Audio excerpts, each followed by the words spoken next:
Hi guys, welcome to my channel. Today we are using the Urban Decay Born to Run palette. I'm doing this blue makeup look. If you head over to my Instagram page, Maddie Makes It Up, I did a corally peachy look using this same palette. A little plug, if you want to see more makeup videos from me, I have been doing makeup tutorials once a week over there and they are saved to my highlights page. So be sure to go follow me over at Maddie Makes It Up on my Instagram and you can see even more makeup looks from me. And nevertheless, let's just do this makeup look. I tried to fix the lighting so my face would look less scary, but I don't think it's so much the lighting as it is just my face kind of looks like a ghost. Ghost Madison is here to do a makeup tutorial. We are going full out glam, date night, fancy schmancy makeup look, and we're going to use the Born to Run makeup palette by Urban Decay. Okay, so let's see if we can get through this makeup tutorial without my baby waking up. I think that is the real challenge here. We're just gonna put on a little bit of glow here. This is the Glotion by Loreal. And it's important to bring this down the neck as well, just so it blends in with your face. I'm sorry, it was just super dark. I had to fix the lighting a little bit. So I just put on the L'Oreal lotion. We're going to jump into foundation. I am using the IT Cosmetics Bye Bye Foundation. And I mentioned this in my Insta stories. I feel like it's incredibly similar to the CC cream, but it's just as easy to rub into the skin, I feel like, and it has very similar medium coverage. I definitely wouldn't call it a matte foundation.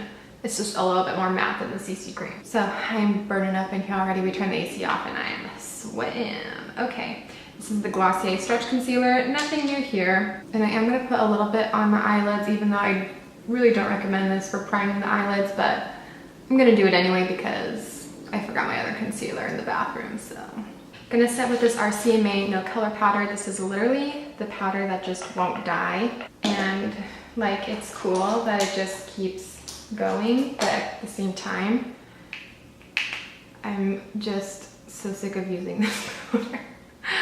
But I gotta finish it, man. Going to powder my T-zone area, because that is where I get the most slick and shiny. And if I do have a breakout, I do tend to set that area just so the foundation doesn't rub off right there. I'm talking so quietly, but it's because I'm scared to wake up Sawyer, so I mean, that's why. Now I'm going to use the RMS Buruti Bronzer Bronzer. I think I'm pronouncing that right. I like this bronzer because you can build the pigment or you can just do a very sheer wash of bronze.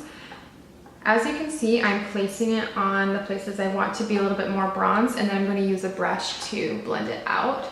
I'm putting it on top of the cheekbones because if I did it underneath to create shadow, it would get really muddy and it would go too far down. So I'm putting it on top of my cheekbone. I feel like that's how to best use this product. I feel like this is a really nice mid-tone color also because it's not too cool and it's not too warm. It's like a perfect in between. As you can see, that bronzer is just looking really natural and adds a little bit of depth and definition to my face, but it's nothing harsh. It doesn't look powdery. It just looks like it's part of my skin, which if you're going for a more natural makeup look, this is the product to use. Next, we're going in with an OG favorite, Too Faced Milk Chocolate Bronzer. All right, so I'm just lightly setting that bronzer with more bronzer. We're going in with lots of creams right now, so I'm going to use the Glossier Cloud Paint in the shade Beam. I've actually been using this a lot lately, and at first, I'm not gonna lie, when I first got this blush, I thought, holy crap, this is really hard to use because I put way too much on every time I try to use it. So what I have found that works best for me personally is I have to use a brush because a brush kind of controls where I'm putting it and how much I'm putting on my skin. So I just put a dollop on here. You definitely don't even need this much product, but I'm just putting a dollop on here and then I'm blending it out onto my hand just to disperse the product onto my brush. And then I'm just placing it very lightly on the apples of my cheeks and blending it upwards. And then I will put a little bit across my nose. Again, creams are just so great because it blends into your skin so seamlessly. This looks like it's just part of my skin. It doesn't look like a powder, it doesn't look cakey. So we're gonna use a cream highlighter next. This is the Lancome Custom Strobing Drops. I've tried to use this on top of powder before. It didn't go so well, so we're gonna try it again. I'm gonna put it on the back of my hand. This spigot situation is kind of odd to me. Here it is, and nothing is really coming out. So I don't really like how they made the packaging for this, I guess. It just doesn't really make sense to me, but it's okay. So I'm just gonna take a little bit on my finger. I'm going to pat that on the top of my cheekbones. We'll see how this goes. I don't know if I'm seeing it a little bit. We'll keep trying. So far it's very faint, which isn't a bad thing.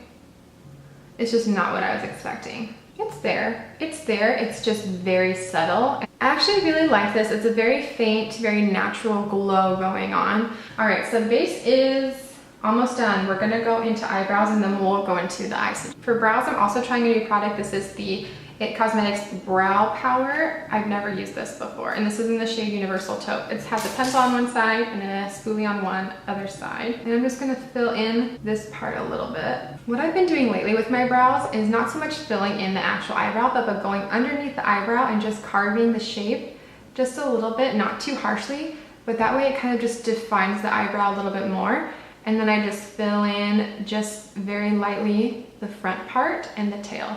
Yeah, I like the product itself, just the actual size of it is kind of throwing me off, but I will try this again. And then I'm just gonna set this with my Anastasia Beverly Hills Clear Brow Gel.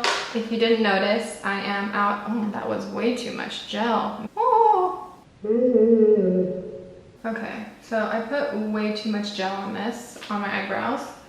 So I'm gonna take the clean part of the spoolie on the brow powder, or the brow power from It Cosmetics, and I'm just gonna hopefully try to comb this mother out. my eyebrows look wet right now. This is a new editorial look I'll do called Wet Eyebrows. Okay, so I'm going to use the Urban Decay Born to Run palette. Again, I did a fun look, like peachy coral look on my Instagram. I'm gonna kind of do the teal blue colors here and pray that this looks good, because I've honestly never done a blue look ever in my life.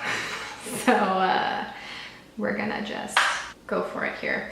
I'm gonna use Weekender and just buff that in all over the crease. Okay, and then I'm gonna use a little bit of Riff, which is that darker brown shade, and just lightly place that in the outer corner. Honestly, I have no idea what I'm doing. I just know that I'm going to use the blue shades. That's the truth here. I just wanted to create a nice warm base before we get into the cooler blue colors. Deep breaths, everybody. I'm going to just use my finger and go into Big Sky, which is this light blue color here. It's like aqua color. It's really pretty. I'm just really scared to use it. Ooh, mommy. That is very blue. Am I gonna look like a mermaid? Yes. We're just packing on the blue. It is a beautiful blue color. I'm just not used to wearing blue eyeshadow. We're just gonna blend that in. When in doubt, blend it out. So then I'm gonna take Radio, which is this darker blue color right here. Sorry I keep having to fix the lighting. It just keeps getting darker and darker, and it's really not that late outside, so I don't know why it keeps getting darker. Okay, so I'm taking that Radio color and I'm just packing that on the outer corner to create a little bit of depth. It is kind of amazing though, thus far there's absolutely no fallout on my face. There's literally no blue sparkles or anything going on right now, which is pretty amazing. This is looking mermaid, but I don't know if there's a way you can not look mermaid with blue eyeshadow. I'm gonna take Weekender, which was that face shade I used at the beginning. I'm just gonna use that to buff out the outer part where the dark blue is. Okay, and I'm just gonna intensify that light blue just a smidge. This look really isn't that difficult. It just requires a lot of blending. Okay, so lastly, we're going to go into the shade Ignite right here. Ooh, we're gonna go into the shade Ignite, which is like a orangey gold color. And I'm just gonna pop that right in the middle. We're bringing that all the way up there to the crease. These shimmer colors are really pigmented and they're so easy to apply in this palette. I absolutely love the shimmers. And we're just gonna blend that out one more time. Sorry, I keep having to adjust the lighting and I am looking progressively more sweaty. It is just hot as crap in here. I'm gonna add a little bit of Weekender underneath my lash line. There's absolutely no fallout to clean up, which is just amazing to me. After all the shimmers, and I'm gonna take a little bit of Riff and put that on the outer corner. And then I'm going to take the new Born to Run eyeliner, and this is the shade Override, which is a pretty teal color, and I'm gonna put that in the lower lash line. And I'm gonna bring it into the waterline. I usually don't do this step, but I just feel like it's a little bit more of a dramatic look and it's gonna help bring everything together. And these are honestly so creamy that it doesn't irritate my eyes to put this in my waterline, which is usually one of the reasons why I never put stuff in my waterline. Someone call Aquamarine because I could be the star in their next sequel. So I'm going to just curl my lashes really quick. Is it highlight or is it sweat? That's the real question. Okay, so we're just gonna apply a buttload of mascara. The real miracle is that my baby is still asleep through all of this, which usually when I do a video, she somehow knows that I'm filming and decides to wake up. I'm gonna put some Glossier Lash Slick on the bottom lashes. This is the best mascara for bottom eyelashes because it doesn't move, it doesn't transfer, and it really defines them. Last but not least, I used this on my channel a couple of weeks ago. This is the Lancome Matte Shaker in Nude Dehli. It's just a really beautiful nude color. It's very similar to Sea Sand and Sun, which is my other favorite, but this is just a little bit more neutral. I'm just adding a little bit of cloud paint to my lips. It's gonna kind of just melt in with this lipstick and add a little bit of peachiness to kind of go with the blush. The highlight is more noticeable now than it was before. Maybe I just needed better lighting to see that. Maybe that was the issue. All right guys, that is the completed look for me. I actually love this look. I was definitely terrified because blue eyeshadow scares the crap out of me, but this turned out pretty well. I think incorporating warm tones into kind of cooler colors that I don't normally wear really made this a lot more wearable and less scary for me. I hope you guys enjoyed the video. If you did, don't forget to like and subscribe, and I will see you guys in my next video. Bye.